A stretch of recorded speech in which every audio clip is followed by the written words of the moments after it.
இன்றைக்கு தமிழ்நாட்டில் இந்த திமுக கூட்டணி அரசாங்கம் மத்திய அரசாங்கத்தை கண்டித்து ஆர்ப்பாட்டம் அறிவிச்சு ஆர்ப்பாட்டம் நடந்தது. இந்த ஆர்ப்பாட்டத்தோட நோக்கம் என்ன? மத்திய அரசாங்கத்தை குறை சொல்ல வேண்டும். மத்திய அரசாங்கம் தமிழ்நாட்டை வஞ்சிக்குதுன்னு சொல்ல வேண்டும்.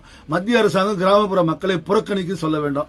ஏமாத்தி பொய்யா சொல்லி மக்களை ஆர்ப்பாட்டம் பண்ணக்கூடிய இந்த திமுக இந்த 100 நாள் வேலை திட்டத்தை மத்திய அரசாங்கம் ஆட்களை குறைக்குது, பணத்தை குறைக்குது.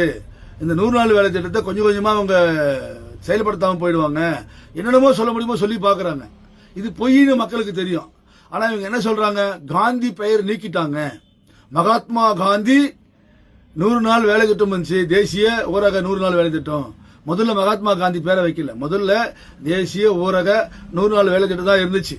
அதுக்கப்புறம் 2009 தான் அதுக்கு பேரை மாத்துறாங்க. இப்ப 2025 20 ஆண்டு காலமா ஒரு திட்டம் ஒரு பேர்ல இயங்க முடியுமா? அந்த திட்டத்தை கொஞ்சம் மாத்தணுமா இல்லையா? அந்த மக்களுக்கு பயன் கிடைக்கணுமா இல்லையா? என்ன மாத்திரம்? இந்த 100 நாள் வேலை திட்டத்தை 125 நாளாக மாத்திருக்காங்க மத்திய அரசாங்கம். இந்த விவசாயத்துறை அமைச்சர் சிவராஜ் சௌகான் வந்திருக்காங்க. சிறந்த முதலமைச்சரா இந்தியாவில் பேரெடுத்தவங்க. அவங்க தான் விவசாயத்துறை அமைச்சர். அவங்க தான் இந்த திட்டத்தை வடிவமைச்சிருக்காங்க. இந்த திட்டத்தை செயல்திட்டத்தை உருவாக்கி இருக்காங்க. இந்த திட்டத்தோட நோக்கம் என்ன? முன்னாடி பாத்தீங்கன்னா 319 ரூபா ஒரு நாளைக்கு அவங்களுக்கு சம்பளம் உறுதியாச்சு. இன்றைக்கு 17 ரூபாய் கூட்டி கொடுத்துருக்காங்க. 336 ரூபாய் ஒரு ஆளுக்கு அவங்களுக்கு அந்த வேலைக்கான திட்டம். அப்போ 125 நாள் பாத்தீங்கன்னா 42,000 ரூபாய் வரும் ஒரு ஊரக கிராமத்தில் வேலை செய்யக்கூடிய அந்த கிராம மக்களுக்கு. அந்த கிராமம் மேல்வாங்கணும். அந்த கிராமம் எல்லா துறையிலையும் நீர்நிலைகளை பராமரிக்கணும். அந்த கிராமத்தில் இருக்கிற எல்லா விதமான செழிப்பா இருக்கணும் தான் திட்டத்தை கொண்டு வந்திருக்காங்க. மத்திய அரசாங்கம் ஒரு பங்குனா மாநில அரசாங்கம் ஒரு பங்கு இருக்கணும். ஏன்னா திட்டம் மாநில அரசாங்கம் தான் வளர்ச்சி அடைய போகுது. ஒவ்வொரு கிராமம் தான் வளர்ச்சி அடைய போகுது. இந்த மாநில அரசாங்கம் இப்ப திட்டத்தோட நோக்கம் என்ன தெரியுமா? இப்ப 100 ரூபாய் அப்படின்னு சொன்னீங்கன்னா 60 ரூபாய் மத்திய அரசாங்கம் கொடுக்குது, மாநில அரசாங்கம் 40 ரூபாய் கொடுக்கணும். இந்த 125 நாள் வேலை உறுதியாக்கணும். இப்ப அவங்க திட்டம் என்ன கொண்டு வந்திருக்காங்க? முன்னாடி பாத்தீங்கன்னா ஒரு மரத்தடியில உட்காந்து ஒரு நோட்டை வச்சு கையெழுத்து வாங்கி பணத்தை கொடுத்துடலாம். இதுல ஊழல் நடக்குன்னு சொல்லியிருக்காங்க. 100 நாள் வேலை திட்டத்துல நம்ம ஊழல் சொன்னா நம்ம திராவிட மாடல் அரசாங்கத்துக்கு ரொம்ப நேர்மையானவங்க. ஊழலை பத்தி பேசினா அவங்களுக்கு பிடிக்காது. ஊழல் சொன்னா நாங்க ஏன் ஊழல் செய்ய போறோம்? இந்த ஊழல் நடக்குன்னு சொன்னா உடனே தமிழ்நாட்டு மக்களை திருப்பி விடுவோம். தமிழ்நாட்டு மக்களை 100 நாள் வேலை திட்டத்துல கிராம மக்களை இந்த மத்திய அரசாங்கம் அசிங்கம் பண்ணுது. இந்த மக்களை ஊழல்வாதின்னு சொல்றாங்க. ஊழல் பண்றது இந்த அரசாங்கம். உடனே அவங்க மடை மாத்தி மக்களை ஊழல்வாதி சொல்றாங்கன்னு சொல்லி நம்மள மாத்துவான். இது அவருடைய தந்திரம். இதே திமுக அரசாங்கம் ஆட்சிக்கு வரதுக்கு முன்னாடி 100 நாள் வேலை திட்டத்தை 150 நாளாக நாங்க உறுதிப்படுத்துவோம்னு சொன்னாங்க. இதை கம்யூனிஸ்ட், காங்கிரஸ், விடுதலை சிறுத்தை, வைகோ, இந்த திமுக கூட்டணியில் இருக்கின்ற வாடகை வாயை வைத்து திமுக கோபாலபுரத்துக்கு சேவகம் செய்யக்கூடியவங்க கேட்கணுமா இல்லையா? இன்றைக்கு மேடை போட்டு வாய்க்கு வந்தபடிலாம் பேசுறாரு. நம்ம வேலூர் கதிரானந்த் என்ன பேசுறாரு கேளுங்க. என்ன சொன்னார் பாருங்க. உயிரை கொடுத்தாவது நாங்க திட்டத்தை மீட்போம். நீங்க உயிரை கொடுக்கணும்னு சொன்னா இது வரைக்கும் 50 முறை உயிரை கொடுத்துருங்க திமுக காரலாம்.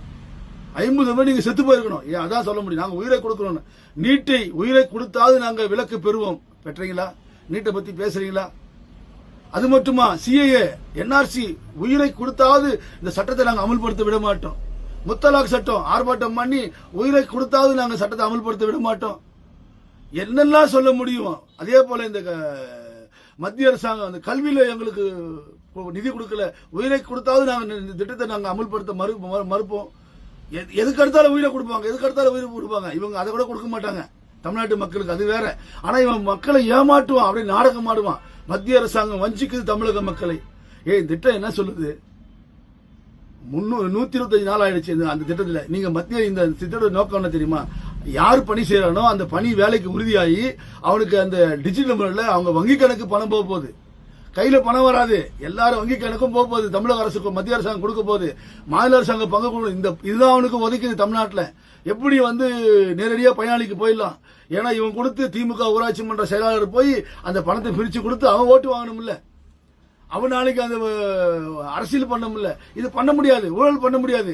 இந்த மத்திய அரசாங்கம் நேரடியா பயனாளிகள் யார் 100 நாள் 125 நாள் வேலை திட்டத்தில் இருக்கானோ அவனுடைய ஆதாரம் பேங்க் இணைச்சு அவங்களுக்கு அக்கௌண்ட்ல பணம் போக போகுது. இது கூடாது. ஆர்ப்பாட்டம் பண்றான். நாங்க உயிரை கொடுப்போம், அதை கொடுப்போம். மத்திய அரசாங்கம் வஞ்சிக்குது, மோடி அரசாங்கம் வஞ்சிக்குதுன்னு தமிழ்நாட்டு மக்களை பேசி பேசி பேசி தேர்தல் வரப்போகுது. மோடி வெறுப்பை உருவாக்கணும், எடப்பாடி அதிமுக வெறுப்பை உருவாக்கணும். அது மூலியமா அரசியல் பண்ணணும். இதான் இவங்க நோக்கம். இந்த 125 நாள் வேலை திட்டம் உறுதியான வேலை திட்டம், வளர்ச்சியடைந்த பாரதம். விபி ஜி அந்த திட்டத்தோட பேர். காந்தி பேரை நீக்கிட்டாங்க. காந்தி பேர் ஏன் நீக்க போறாங்க? இந்த நாட்டில் முதல் ஆட்சிக்கு வந்தோம்னா சுவிட்ச் பாரத் திட்டம், மகாத்மா காந்தி சுவிட்ச் பாரத் திட்டம் தான் பேர் வச்சிருக்கோம். காந்தியை கொண்டாடுறவங்க நாங்க. காங்கிரஸ் வந்து காந்தியை மறந்துட்டு சோனியாவையும் ராகுலையும் கொண்டாடுறது நாங்க. காந்தி இன்னைக்கு தேசபக்தர் கொண்டாடிட்டு இருக்கோம்.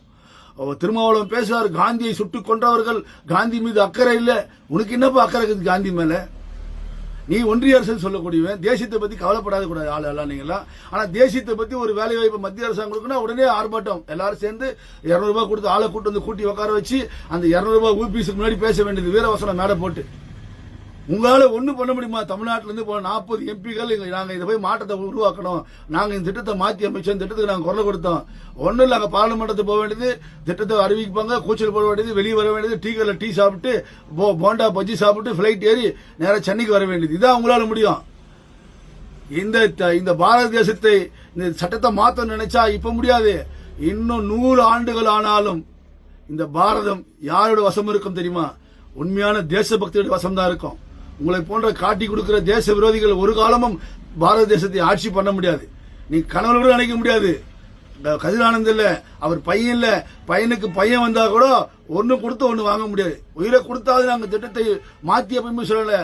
100 இல்ல, 150 இல்ல, 200 ஆண்டு காலமானாலும் இந்த பாரதத்தை யார் ஆளப்போகுதுன்னு சொன்னா உண்மையான தேசபக்தன் ஆளுவான். இந்த வளர்ச்சி அடைந்த பாரதம் உலகின் குருவாய் மாறும். நீங்க எல்லாம் வெறும் பதர்கள். இந்த பதர்களால ஒரு மாற்றம் வரப்போதில்லை. பதர்கள் ரோட்ல நின்று கூச்சல் போட்டு கத்தி மக்களை மடைமாற்றம் செய்யறது கைவிட வேண்டும். இந்த 125 நாள் வேலை திட்டத்தை கிராம மக்களுக்கு உண்மையான பயன் பெற போறாங்க. நன்றி.